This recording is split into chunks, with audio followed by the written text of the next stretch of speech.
नमस्कार, जय Hind, Vande Mataram. Today breaking news में आप सभी का स्वागत है। चलिए जानते हैं सुबह से लेकर शाम तक की तमाम बड़ी खबरों को। अगली बड़ी खबर की बात करें तो कोरोना का कहर। दिल्ली में 30 अप्रैल तक नाइट कर्फ्यू, रात 10 से सुबह 5 बजे तक निकलने पर पाबंदी।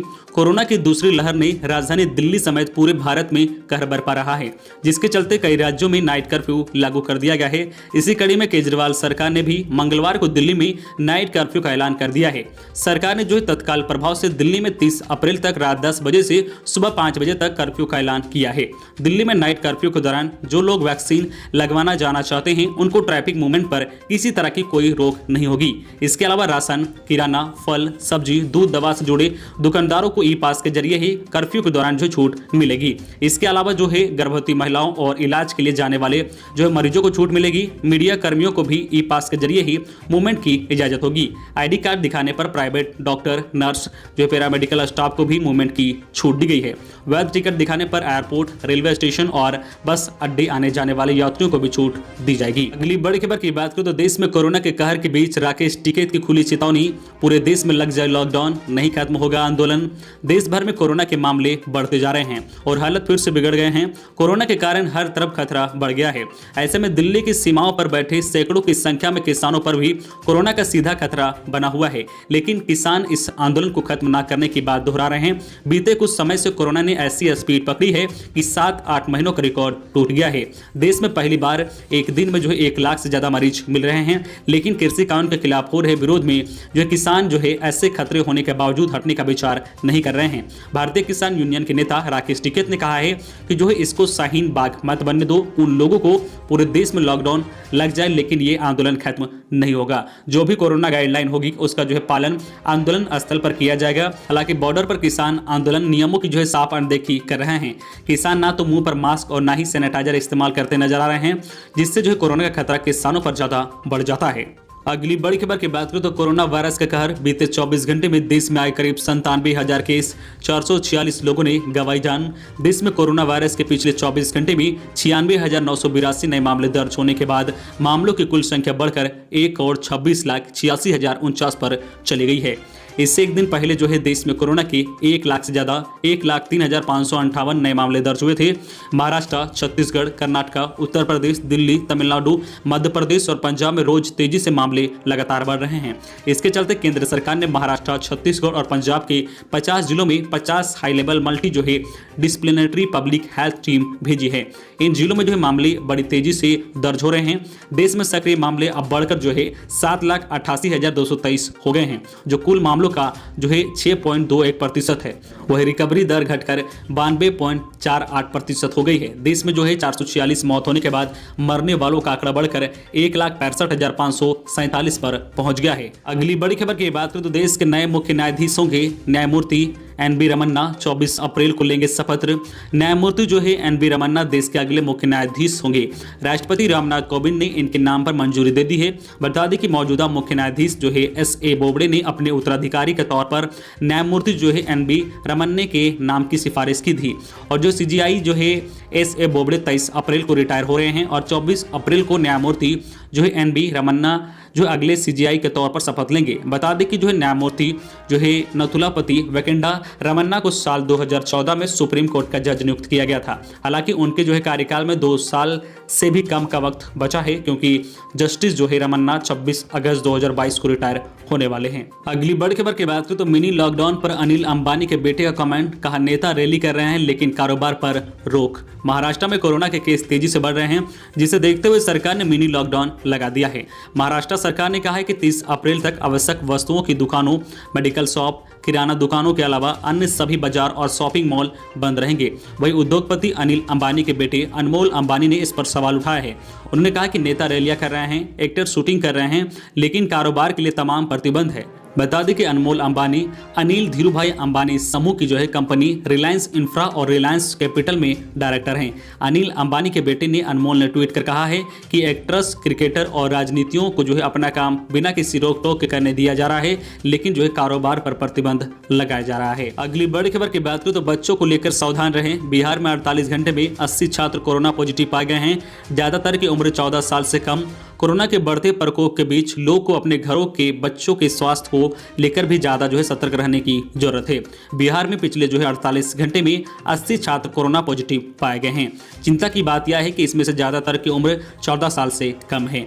राज्य सरकार से मिले आंकड़ों के मुताबिक शनिवार को 60 कोरोना पॉजिटिव पाए गए हैं, वहीं रविवार को 20 छात्र कोरोना पॉजिटिव पाए गए हैं। कोरोना पॉजिटिव पाए गए ज्यादातर छात्र राजधानी पटना के रहने वाले हैं। सरकार ने जांच में उनके पॉजिटिव पाए जाने पर उन्हें होम क्वारंटाइन कर दिया है और उनके इलाज पर सरकार नजर रखी हुई है। हालांकि राज्य सरकार ने बिहार के तमाम प्रशिक्षण संस्थानों को 11 अप्रैल तक बंद रखने का निर्देश दिया है, लेकिन निजी कोचिंग संचालक और प्राइवेट स्कूल संचालक इसका विरोध कर रहे हैं। अगली बड़ी खबर की बात करें तो 18 साल से अधिक के सभी लोगों को दिए जाए कोरोना का टीका। IMA ने प्रधानमंत्री को पत्र लिखकर कोरोना से जंग के लिए दी ये सलाह। भारत में कोरोना के लगातार बढ़ते मामलों के बीच इंडियन मेडिकल एसोसिएशन ने प्रधानमंत्री नरेंद्र मोदी को पत्र लिखकर यह मांग की है कि अब वैक्सीनेशन लगाने की उम्र सीमा को प्रतिबंध न रखा जाए। IMA ने कहा है कि अभी हम 45 साल से ऊपर के लोगों को टीका लगा रहे हैं, लेकिन देश में कोरोना की रफ्तार है उसमें खतरा हर आयु वर्ग के लोगों पर है, इसलिए आयु सीमा को समाप्त कर देना चाहिए। गौरतलब है कि देश में लगातार 3 दिन में 90,000 से अधिक मामले सामने आ रहे हैं। 5 अप्रैल को 1 लाख से ज़्यादा मामले सामने आए थे। यही कारण है कि IMA ने वैक्सीनेशन की रणनीति बनाने पर जोर दिया है। कोरोना की दूसरी लहर से बचने के लिए वैक्सीनेशन का काम युद्ध स्तर पर चलाना होगा। अगली बड़ी खबर की बात करें तो केंद्र सरकार ने सरकारी कर्मचारियों को कोरोना वैक्सीन लगवाने को लेकर दिए ये जरूरी निर्देश। देश भर में कोरोना वायरस के लगातार बढ़ रहे संक्रमण के मामलों के बीच केंद्र सरकार ने मंगलवार को कोविड-19 वैक्सीन को लेकर जरूरी निर्देश जारी किया है। केंद्र सरकार ने कोरोना की दूसरी लहर को नियंत्रण करने के लिए 45 साल के ऊपर के सभी सरकारी कर्मचारियों को वैक्सीन लगाने का आदेश दिया है। कोरोना वायरस के तेजी से बढ़ते संक्रमण को प्रभावी तरीके से रोकने के उद्देश्य से 45 साल और उससे अधिक उम्र के सभी सरकारी कर्मचारियों को वैक्सीन का डोज लेने को कहा गया है।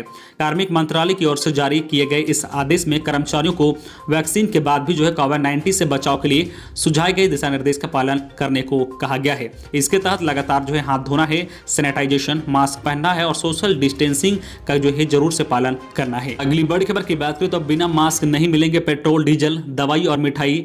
खांसी जुकाम की दवा लेने वालों का तैयार होगा डेटा। अब किसी भी पेट्रोल पंप, दवा की दुकान और मिठाई की दुकानों में बिना मास्क लगाए कोई सामान नहीं मिलेगा। इतना ही नहीं, डॉक्टर के पर्चे के बिना मेडिकल स्टोर से सर्दी, खांसी, जुकाम की दवा खरीदने वालों का भी डेटा तैयार होगा। इस डेटा के आधार पर सर्वेलेंस टीम टेस्टिंग की कार्रवाई शुरू करेगी। गाजियाबाद के जिलाधिकारी अजय शंकर पांडे ने जिले में कोरोना संक्रमण की रोकथाम के लिए व्यापारिक बंधुओं के साथ कलेक्टर सभागार में बैठक की। बैठक में सभागार और श्रम विभाग के अधिकारी मौजूद रहे। जिलाधिकारी ने सभी व्यापारिक संगठनों को कोरोना की रोकथाम करने की जिम्मेदारी दी है। उन्होंने कहा है कि सभी व्यापारिक संगठन अपने क्षेत्रों में मास्क पहनने, सोशल डिस्टेंसिंग अपनाने, सैनिटाइजर का इस्तेमाल करने के लिए दुकानदारों व ग्राहकों को जागरूक करेंगे। अगली बड़ी खबर की बात करें तो कोरोना की बेकाबू रफ्तार पर हाईकोर्ट ने जताई चिंता। राज्य सरकार को दिया लॉकडाउन लगाने का सुझाव। गुजरात में लगातार बढ़ रहे कोरोना पॉजिटिव मरीजों की संख्या का हाईकोर्ट ने संज्ञान लिया है और राज्य सरकार को उचित कदम उठाने के निर्देश दिया है। कोर्ट ने टिप्पणी की है कि राज्य में लॉकडाउन की जरूरत है और इससे लेकर राज्य सरकार को जल्द से जल्द फैसला लेना चाहिए। हाईकोर्ट के चीफ जस्टिस विक्रम नाथ और जस्टिस भार्गवा करैया की पीठ ने राज्य सरकार को 3 से 4 दिन कर्फ्यू और वीकेंड कर्फ्यू पर फैसला लेने के सुझाव दिए हैं, जिस पर मुख्यमंत्री विजय रूपानी देर शाम बैठक के बाद कोई फैसला ले सकते हैं। गुजरात में कोरोना का कहर लगातार बढ़ रहा है। अगली बड़ी खबर की बात करें तो IPL पर कोरोना का साया। मुंबई इंडियंस के कंसल्टेंट किरण मोरे और वानखेड़े के 2 स्टाफ मेंबर समेत 3 कोरोना पॉजिटिव। इसी स्टेडियम में 4 टीमों के 10 मैच होने हैं। इंडियन प्रीमियम लीग IPL के 14वें सीजन का आगाज 9 अप्रैल से होना है। इससे पहले ही टूर्नामेंट पर कोरोना का साया मंडराने लगा है। मुंबई इंडियन टीम के wicket keeping consultant Kiran More और वानखेड़ स्टेडियम के 2 ग्राउंड स्टाफ और 1 प्लम्बर संक्रमित पाए गए हैं। इससे पहले भी स्टेडियम के 10 स्टाफ मेंबर और 6 इवेंट मैनेजर की रिपोर्ट पॉजिटिव आ चुकी है। अब तक IPL में 3 खिलाड़ी समेत 24 लोग पॉजिटिव हो चुके हैं। पूर्व भारतीय विकेट कीपर किरण मोरे में कोरोना वायरस के लक्षण नहीं पाए गए हैं। फिलहाल उन्हें आइसोलेशन में रखा गया है। इधर न्यूज एजेंसी ने सूत्रों के हवाले से बताया है कि वानखेड़ स्टेडियम के सभी स्टाफ मेंबर्स को स्टेडियम के पास ही एक क्लब हाउस में ठहराया गया है। इनको ट्रेवल करने और स्टेडियम एरिया से बाहर निकालने की इजाजत नहीं है। अगली बड़ी खबर की बात करें तो पाकिस्तान वैक्सीन की कालाबाजारी, 12,000 रुपए में मिल रहे हैं कोरोना के टीके। 2 डोज सरकार केवल हेल्थ वर्कर्स और बुजुर्गों को लगवा रही है। दुनिया भर में फ्री वैक्सीनेशन की मुहिम चल रही है। भारत अपने नागरिकों को वैक्सीन लगाने के साथ ही कई देशों को वैक्सीन गिफ्ट कर रहा है। इसके उलट जो भ्रष्टाचार के लिए पहले से बदनाम पाकिस्तान में अब वैक्सीन की कालाबाजारी शुरू हो गई है। वहां जो है रूस की जो है स्पुतनिक बी वैक्सीन लगवाने के लिए 12,000 रुपए पाकिस्तानी रुपए जो है चुकाने पड़ रहे हैं। यह जो है सरकारी वैक्सीन केवल फ्रंटलाइन वर्कर्स और 50 साल से ज़्यादा उम्र के लोगों को लगाई जा रही है। वैक्सीनेशन के लिए बड़ी रकम चुकाने के बाद भी लोगों को लंबी जो है लाइनों में घंटों का इंतजार करना पड़ रहा है। पाकिस्तान में जो है कराची में दक्षिण इलाके में सोमवार को जब लोग पैसे लेकर वैक्सीन लगवाने पहुंचे तो उन्हें निराशा ही हाथ लगी, क्योंकि सभी वैक्सीन पहले ही बिक चुकी थी।